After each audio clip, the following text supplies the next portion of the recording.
Good morning, students. Okay, in today's lecture, we will discuss next point, that is range of projectile. That is horizontal range of projectile.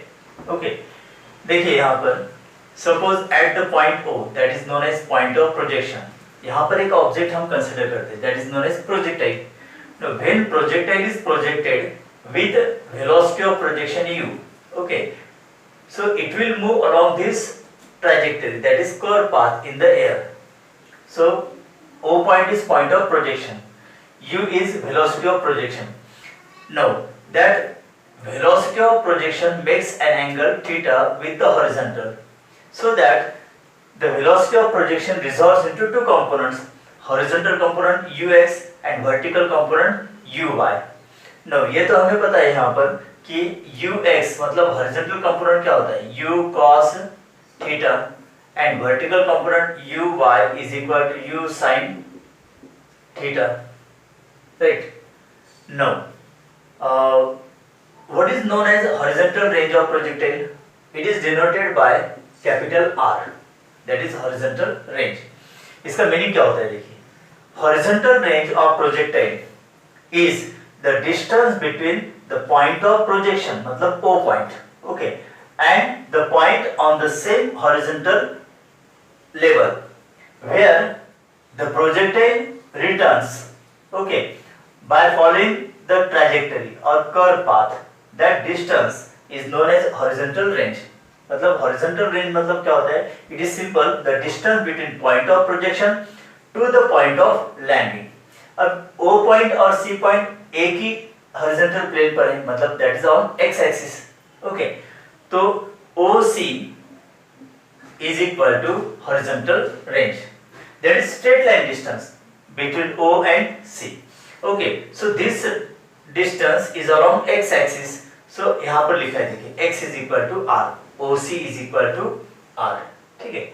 Now when particle perform projectile motion along this trajectory, तो इसका यहाँ पर resultant displacement along y axis कितना होगा? देखिए, along x axis distance कितना होगा, OC है ना, x axis, along x axis. लेकिन देखिए यहाँ पर O to B it moves along y axis. Okay, again it returns from B to C, मतलब resultant displacement along y axis कितना होगा? That means y is equal to 0. Y is equal to 0. देखिए, when projectile is projected, it moves along OB, reaches to maximum position, so that it moves along y axis by the distance y, that is maximum height. Okay, when it returns to the position C, its y axis distance decreases and again it returns to the C position. तो O और C दोनों points x axis पर है, तो resultant displacement along y कितना हो गया, 0 हो गया. Now for the motion of projectile from point of projection to the point of landing, okay, that means the particle or projectile takes time to move along this curved path, that means along the trajectory, and that is known as time of flight. तो ये कितना होगा, t होगा. okay, तो यहाँ पर हम small t मतलब टाइम, तो यहाँ पर टाइम ऑफ फ्लाइट कितना होगा, कैपिटल T. Okay, right. अब हमारे पास एक इक्वेशन देखिए, कौन सा इक्वेशन है, that is equation of trajectory. Equation of trajectory. Okay, that equation of trajectory is y is equal to tan theta, okay, into x minus half in bracket g divided by u square cos square theta into x square. Let this is equation number 1. yes, ये है ना equation. No, अब ये condition देखिए, मतलब condition क्या है यहाँ पर, during projectile motion what is resultant displacement along y, 0 है ना, y is equal to 0. No, from O to C और while moving along this trajectory कितना टाइम लगता है, टाइम ऑफ फ्लाइट, तो t की जगह पर हम कैपिटल T लिख सकते हैं, है ना, तो that is time of flight. और हॉरिजॉन्टल डिस्टेंस कितना कवर होता है along x axis, that is x is equal to r, तो यहाँ पर x is equal to r, that is OC. अब x is equal to r और y is equal to 0, ये वैल्यूज हम इस इक्वेशन में रखते हैं। तो y की वैल्यू कितनी होगी, 0 is equal to tan theta, okay, x का मतलब r minus half in bracket g divided by u square cos square theta into x square. अब x के जगह पर हमें लिखना है कैपिटल R, तो ये r स्क्वायर होगा, राइट। अब ये माइनस साइन टर्म जो होगी, अगर इसको हम लेफ्ट साइड लाते हैं तो ये प्लस हो जाएगी, तो half into g divided by u square cos square theta, okay, r square is equal to tan theta into r। अब देखिए एक r इस स्क्वायर के साथ कैंसिल हो जाएगा, राइट। तो r के लिए इक्वेशन क्या होगा यहाँ पर, r इज इक्वल टू, देखिए 2u square cos square theta, ये इधर मल्टीप्लाई होगा 2u square, okay, cos square theta into this tan theta divided by this g, ये इक्वेशन। अब इसको और थोड़ा सिंप्लीफाई करते हैं। देखिए r is equal to 2u square, okay. अब यहाँ पर cos स्क्वायर थीटा है, तो यहाँ इसको हम cos theta into cos theta ऐसे लिखेंगे, क्लियर, इनटू tan थीटा मतलब क्या होता है, sin theta divided bye cos theta and this is divided by g, है ना, एक्सेलरेशन ड्यू टू ग्रेविटी। अब यहाँ पर देखिए cos थीटा एक cos थीटा कैंसिल हो जाएगा, तो r is equal to, okay, u square into 2 sin theta into cos theta divided by g। देखिए रीशफलिंग की है हमने, u स्क्वायर पहले लिखा है, बाद में 2 sin थीटा पहले और बाद में रिमेनिंग cos थीटा यहाँ पर लिखा है। अब ट्रिग्नोमेट्री में एक फंक्शन है, देखिए कि sin 2 theta is equal to sin theta into cos theta, एक ट्रिग्नोमेट्रिक में फंक्शन है। देखिए मतलब अगर sin 2 थीटा होता है तो इसको हम 2 sin theta into cos theta ऐसे लिख सकते हैं, है ना, या फिर sin थीटा अगर होता है तो 2 sin theta by 2 into cos of theta by 2, ये भी करेक्ट है। तो यहाँ पर अगर पहले से हम अगर एंगल लेते हैं 2 थीटा, तो यहाँ पर उसका हाफ मतलब कितना होगा, थीटा होगा, ठीक है।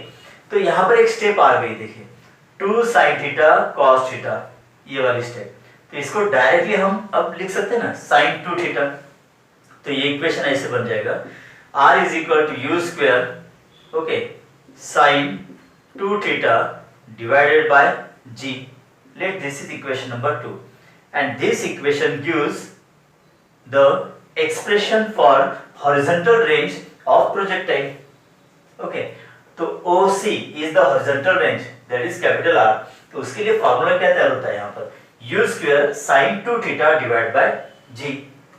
तो from this equation range of projectile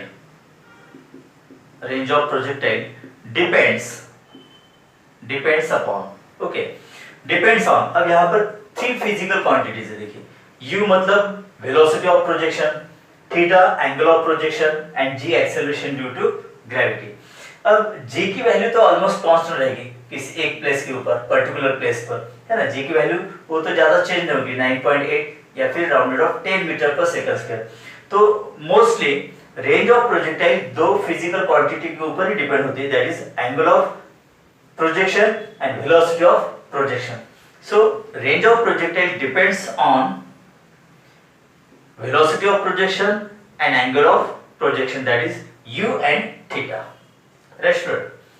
अब particular velocity के साथ अगर हम इसको प्रोजेक्ट करते तो u भी वहां पर ड्यूरिंग थ्रू होल ट्रैजेक्टरी या फिर during projectile motion velocity constant रहेगी।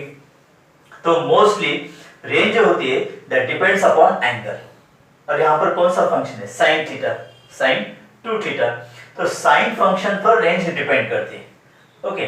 जैसे sin 2 थीटा की वैल्यू इंक्रीज होगी वैसे रेंज इंक्रीज होगी, जैसे sin 2 थीटा की वैल्यू कम होगी रेंज भी कम होगी। और हमें पता है sin फंक्शन के लिए मैक्सिमम वैल्यू कितनी होती है, 1, तब रेंज भी मैक्सिमम होगी, है ना। इसका मतलब रेंज विल बी, देखिए range will be maximum, range will be maximum if sin 2 theta has maximum value, और वो मैक्सिमम वैल्यू क्या होती है, +1। This is maximum value for sine of any angle, है ना। sin 2 theta is equal to maximum कब होता है 1। इसका मतलब ये वैल्यू अगर इसमें रखते हैं तो हमें मैक्सिमम रेंज के लिए इक्वेशन मिलेगा। तो देखिए ये इक्वेशन क्या होगा, r is equal to u square by g। So this is known as maximum range. तो मैक्सिमम रेंज के लिए ये फॉर्मूला है u स्क्वायर अपॉन g। लेकिन कब, जब sin 2 थीटा की वैल्यू कितनी होगी, 1 होगी। अब देखिए यहाँ पर sin 2 थीटा की वैल्यू 1 है, और हमें ये पता है कि sin किस एंगल के लिए वैल्यू 1 होती है, yes sin 90 degree is equal to 1, बराबर है। अब ये दो इक्वेशंस अगर हम कंपेयर करते हैं तो 2 थीटा इज इक्वल टू कितना आएगा, 90 डिग्री। तो थीटा इज इक्वल टू कितना होगा, 45 डिग्री। इसका हाफ होगा ना, 90 divide by 2 that is 45 degree. मतलब एंगल ऑफ प्रोजेक्शन अगर 45 डिग्री होती है तो उस कंडीशन में प्रोजेक्टाइल मैक्सिमम डिस्टेंस तक हॉरिजॉन्टल डिस्टेंस कवर करता है। ओके, मैक्सिमम हॉरिजॉन्टल डिस्टेंस वहां पर कवर करता है। So this will be maximum range.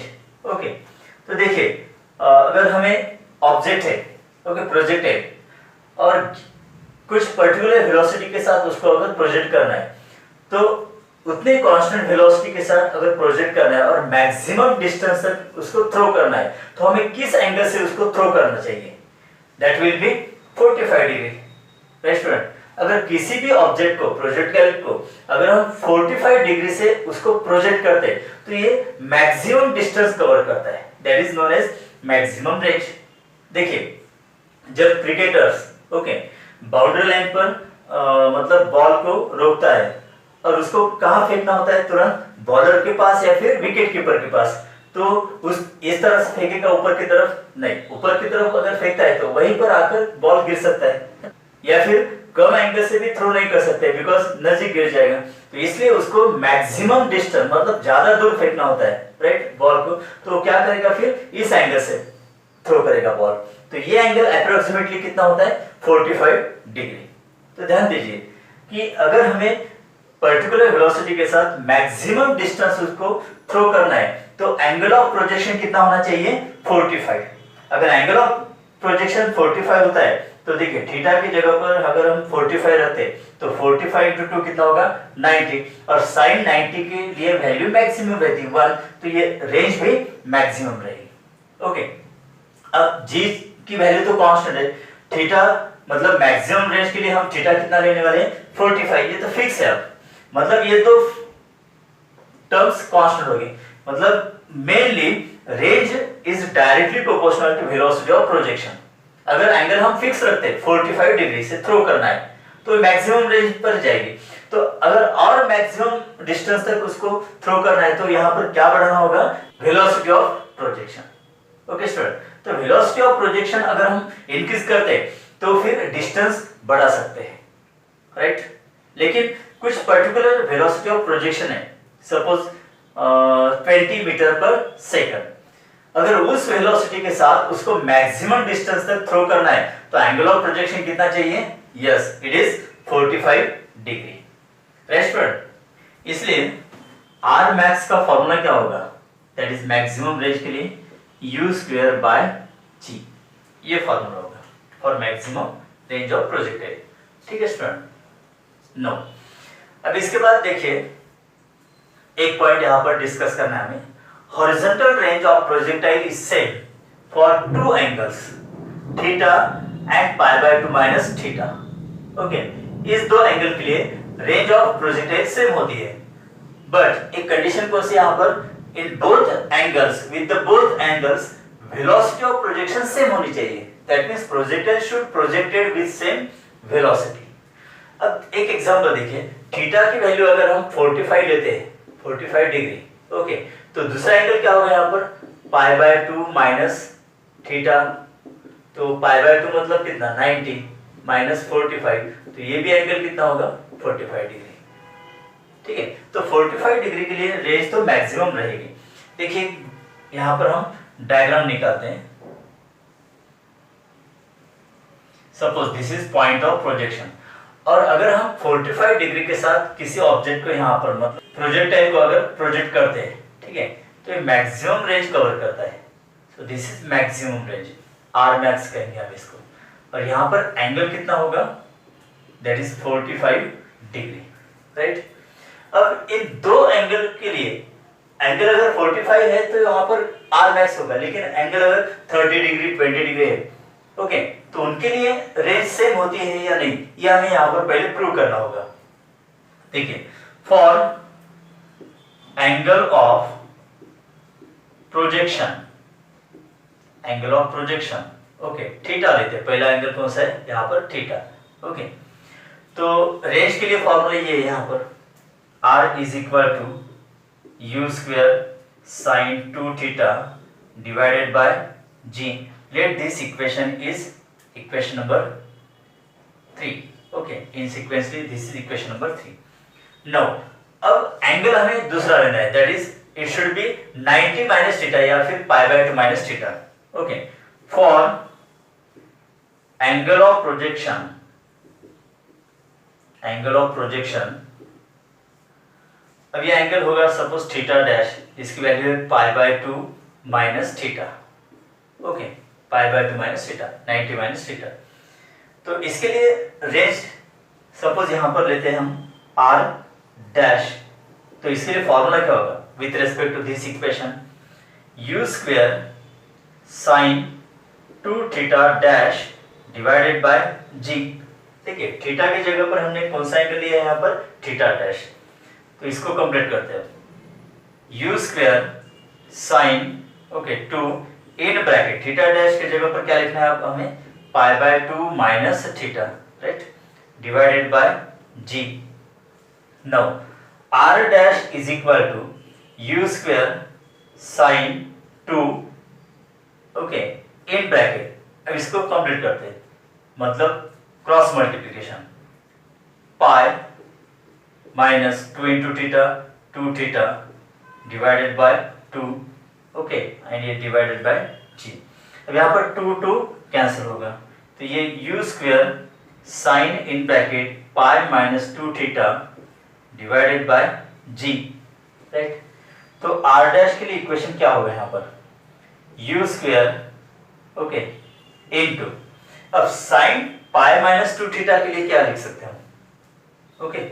तो ट्रिग्नोमेट्रिक फंक्शन एक देखिए, साइन पाई माइनस थीटा अगर है तो इसको हम साइन थीटा ऐसे लिख सकते हैं, राइट, या फिर साइन पाई माइनस थीटा की जगह पर अगर 2 थीटा होता है तो क्या लिखेंगे, फिर साइन 2 थीटा लिखेंगे, राइट।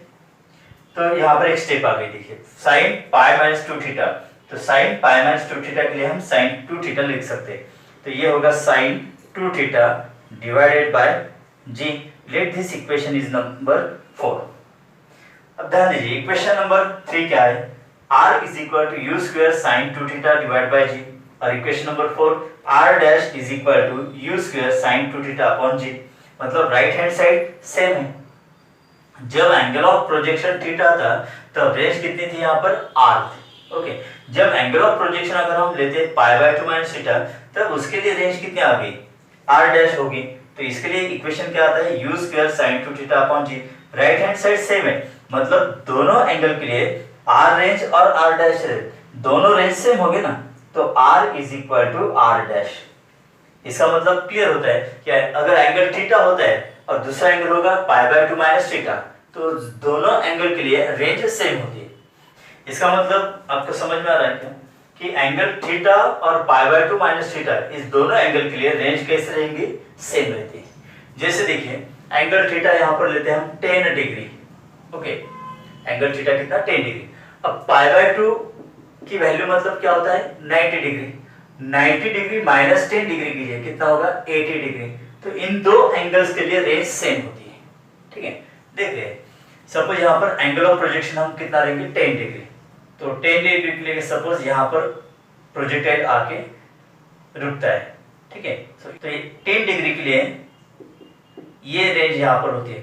अगर उसी ऑब्जेक्ट को उसी वेलोसिटी के साथ हम प्रोजेक्ट करते हैं by making angle of projection कितना 80 डिग्री, मतलब ऐसे, तो ये प्रोजेक्टाइल वही जगह पर आके गिरता है। मतलब 10 डिग्री और ये 80 डिग्री दोनों एंगल के लिए प्रोजेक्टाइल की रेंज कैसे रहेगी, सेम रहेगी। अगर यहाँ पर हम एंगल लेते हैं 20 डिग्री, तो 90 माइनस 20 कितना होगा, 70 डिग्री। इसका मतलब अगर प्रोजेक्टाइल को हम एंगल ऑफ प्रोजेक्शन 20 से प्रोजेक्ट करते हैं और उसकी रेंज सपोज यहाँ पर है, ओके, तो वही रेंज और किस एंगल की रहेगी, दैट इज 70 डिग्री, है ना। अगर एंगल ऑफ प्रोजेक्शन 30 डिग्री है तो 90 माइनस 30 कितना होगा, 60 डिग्री। एंगल ऑफ प्रोजेक्शन अगर 40 है तो यहाँ पर कितना होगा, 50 degree, right. Angle of projection अगर 45 डिग्री है तो 90 माइनस 45 45, तो यहाँ पर रेंज रहेगी मैक्सिमम रेंज, ठीक है स्टूडेंट। इसके आगे अगर 50 डिग्री होता है तो यहाँ पर कितना होगा, 40 होगा, 60 है तो 30, 70, 20, 80, 10।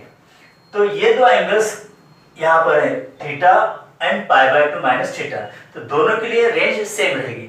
जैसे सपोज यहाँ पर एंगल ऑफ प्रोजेक्शन है 30 डिग्री, ओके, तो 30 डिग्री से अगर हम इसको प्रोजेक्ट करते हैं और ये ऑब्जेक्ट मतलब प्रोजेक्टेड यहाँ तक आता है, तो ये रेंज होगी 30 डिग्री के लिए।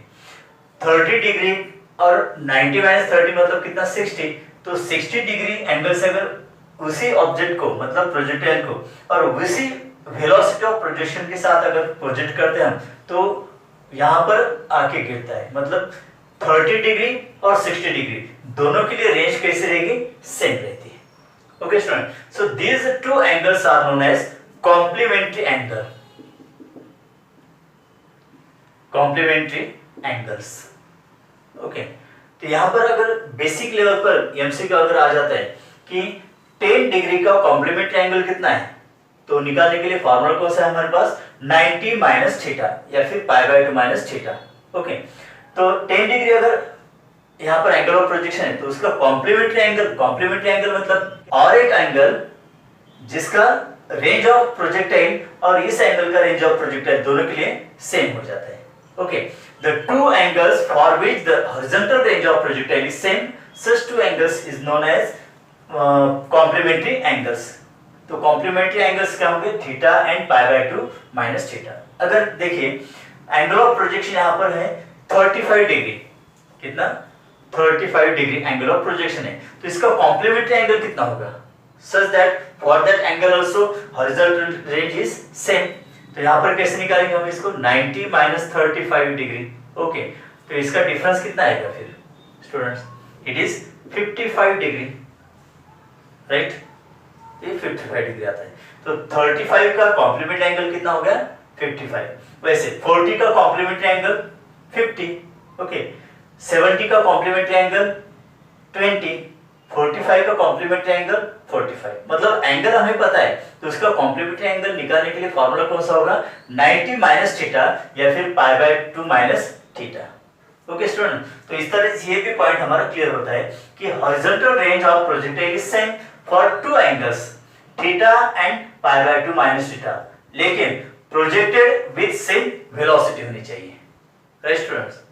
No, if projectile is projected, suppose यहाँ पर एक प्रोजेक्टाइल है, मार्कर पे मतलब प्रोजेक्टाइल, ओके। अब 0 डिग्री एंगल के साथ अगर इसको प्रोजेक्ट करता हूँ, 0 डिग्री एंगल तो नहीं होता है ना, मतलब इसका कि यहाँ पर इसको जस्ट मैं यहाँ से ड्रॉ कर लेता हूँ, तो ये ऑब्जेक्ट पॉइंट ऑफ प्रोजेक्शन मतलब इसी पॉइंट पर आकर गिरता है, तो एंगल ऑफ प्रोजेक्शन कितना है यहाँ पर, theta is equal to 0 degree, तो उसका कॉम्प्लीमेंट्री एंगल क्या होगा, 90 minus theta, that is 90 minus 0 degree, so it is equal to 90 degree, okay. मतलब अगर प्रोजेक्टाइल को हम vertically upward, okay, exactly vertically upward अगर थ्रो करते तो ऊपर की तरफ जाएगा, मैक्सिमम हाइट अटेन करेगा और फिर से उसी पॉइंट पर मतलब पॉइंट ऑफ प्रोजेक्शन पर आकर वो गिर सकता है, ओके। तो 0 डिग्री का कॉम्प्लीमेंट्री एंगल क्या होगा, 90 डिग्री, राइट स्टूडेंट।